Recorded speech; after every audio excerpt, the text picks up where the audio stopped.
കഴിഞ്ഞ 2 എപ്പിസോഡ് എല്ലാവരും കണ്ടിരിക്കും എന്ന് വിശ്വസിക്കുന്നു. എന്തെന്ന് വെച്ചാൽ പല ആൾക്കാരും കണ്ട ആൾക്കാരെ നമ്മളെ വിളിച്ചിട്ട് പറഞ്ഞു ചെറിയ കഥയൊക്കെ പറയുന്നുണ്ട്, എല്ലാം ഉണ്ട്. പക്ഷേ നമുക്ക് ആൾക്കാരെയും കാണണം, അതായത് പഴയ ആൾക്കാർ, അവരെയും കാണണം. ഞാനും ശ്രമിക്കുന്നുണ്ട് കാണാനായിട്ട്. പക്ഷേ ഈ ഓരോരുത്തരും ഓരോ സ്ഥലത്താണ്. അവരെയൊക്കെ നമുക്ക് ഒന്നിച്ച് പെട്ടെന്ന് കാണണം എന്ന് പറഞ്ഞാൽ വലിയ വിഷമമുള്ളതാണ് കാര്യമാണ്. എന്നാലും ട്രൈ ചെയ്യുന്നുണ്ട്.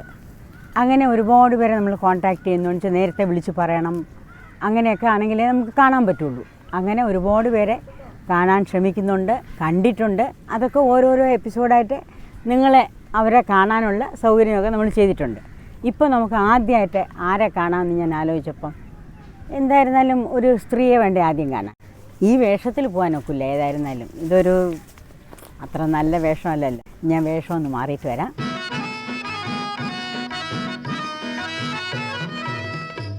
ഇനി എന്നെ കൈവിട്ടു പോകരുതേ നായക, ഇനി എന്നെ ഒരു നാളും മറക്കരുതേ ഗായക. ഇവരാരാണെന്ന് പഴയ ആൾക്കാർക്ക് ഓർമ്മ കാണും, പക്ഷേ ഇപ്പോഴത്തെ കുട്ടികൾക്ക് ഓർമ്മ കാണില്ല.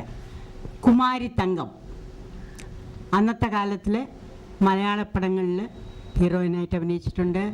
അത് അന്ന് വാമ്പ് റോൾസ് എന്നാണ് പറയണത്. അത് എല്ലാ പടങ്ങളിലും, കൂടുതലും എനിക്ക് തോന്നുന്നു ട്രിവാൻഡ്രത്ത് മെറിലാൻഡ് സ്റ്റുഡിയോയിൽ പടങ്ങളിലെല്ലാം കാണാമായിരുന്നു. ഞാൻ ആദ്യമായിട്ട് ചേച്ചിയുടെ കൂടെ അഭിനയിക്കുന്ന എനിക്ക് തോന്നുന്നു കൂടപ്പിറപ്പ്, അംബിക ഹീറോയിനായിട്ട് അഭിനയിച്ച പടത്തിൽ.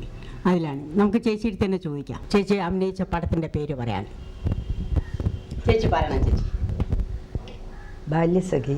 ബാല്യസഖി. പിന്നെ എനിക്ക് ഓർമ്മ വരുന്നില്ല. അല്ല, എന്തെങ്കിലും 1-2 പടങ്ങൾ പറയുമ്പോൾ അവർ ഓർത്തോളൂ. മിന്നുന്നതെല്ലാം പൊന്നല്ല. മിന്നുന്നതെല്ലാം പൊന്നല്ല, അത് സത്യവാലൻ ചേട്ടൻ എടുത്തത്. പിന്നെ വിശപ്പിന്റെ വിളി, കൂടപ്പിറപ്പ്, ലോകനീതി, തിരമാല. അവിടുത്തെ അതെ, മെറിലാൻഡ്. എല്ലാം മെറിലാൻഡാ. ലോകനീതി, പിന്നെ ഇത് തിരമാല, അതും അവിടെ തന്നെ എടുത്തത്. പിന്നെ ഇങ്ങനെ കുറച്ചെടുത്തു. പിന്നെ ഒരു തമിഴ് പടം നാൽവർ. സത്യവാലൻ ചേട്ടൻ എടുത്ത പടങ്ങളിൽ ചേച്ചി അഭിനയിച്ചിട്ടുണ്ടോ? അതാണ് മിന്നുന്നതെല്ലാം പൊന്നല്ല. അതൊരു മലയാള പടം. അപ്പം തന്നെ കല്യാണം കഴിഞ്ഞ അത് ഫിനിഷ് ചെയ്തതിന് ശേഷം പിന്നെ ഒന്നിനും ആക്ട് ചെയ്തിട്ടില്ല. ചേട്ടൻ നിറച്ചും പടങ്ങൾ എടുത്തിട്ടുണ്ട്. എന്താണ് വേലിത്തമ്പി തളവ, ഉമ്മിണിത്തങ്ക, പൊന്മുളയും ഭൂമി, തമിഴ്. പിന്നെ സർപ്പക്കാവ്, വിരുദൻ ശങ്കു. ബാസിയേട്ടൻ അസിസ്റ്റന്റ് ഡയറക്ടർ ആയിരുന്നു ചേട്ടൻ്റെ. എനിക്ക് ഓർമ്മയുണ്ട്, നമ്മുടെ SP ആശാൻ വന്നില്ല പാട്ടെടുക്കാനായിട്ട്. അപ്പം ചേട്ടൻ പറഞ്ഞു ബാസിയേട്ടനെ ആ വേഷം കെട്ടാൻ പറഞ്ഞു. അതിലാണ് ഒരു വിരലൊന്നില്ലെങ്കിലും വീരനല്ലെങ്കിലും ഭർത്താവ് നിങ്ങൾ പറഞ്ഞ പാട്ട്. അതാണ് ആദ്യമായിട്ട് എടുത്തത്. അതിൽ നിങ്ങൾ 3 ന്യൂട്ടൺ സ്റ്റുഡിയോയില്. ആ പടത്തിൽ നമ്മൾ എല്ലാവരും ഉണ്ട്. പപ്പയ്ക്കനുണ്ട്, രാഗിണിയക്കനുണ്ട്, അംബികയുണ്ടെന്ന്. സർപ്പക്കാടിലും അതെ, സർപ്പക്കാവിലും ഞാനുണ്ട്. അംബിക ഉണ്ട്. രാഗി ഉണ്ടോന്ന് സംശയം. രാഖിമ്മ ഇല്ല. ഞാനിപ്പം മധുചേട്ടനെ കണ്ടപ്പോഴത്തേക്ക് ഞാൻ പറയായിരുന്നു, ചേട്ടനെ ഒരു ടേബിളിൽ കിടത്തിയിട്ട് ഒരു വലിയ പാമ്പെടുത്ത് നെഞ്ചിൽ വെച്ചിട്ട് അപ്പോൾ ഒരാൾ ഒന്ന് ചോദിച്ചു, അയ്യോ സാർ, ഇത്രയും വലിയ പാമ്പ് നെഞ്ചിലിരിക്കണല്ലോ, സാറിന് പേടിയില്ലേന്ന്. അവനെടാ, ഈ പാമ്പിനെ വേണ്ടാന്ന് പറഞ്ഞാൽ സത്യവാലം കൊല്ലും, അല്ലെങ്കിൽ അതിനെ കാട്ടി പാമ്പ് കൊല്ലുന്നതാണ് ബെറ്റർ എന്ന് പറഞ്ഞു. അങ്ങനെ ഒരു ടെററായിരുന്നല്ലോ പ്രൊഡ്യൂസർ ചെയ്യുമ്പോഴത്തേക്ക്. ചേട്ടൻ എടുത്തത് 5-6 പടമേ ഉള്ളൂ. തമിഴ് പടം പൊന്മുളയും ഭൂമി, തമിഴ്. മറ്റെല്ലാം മലയാളം.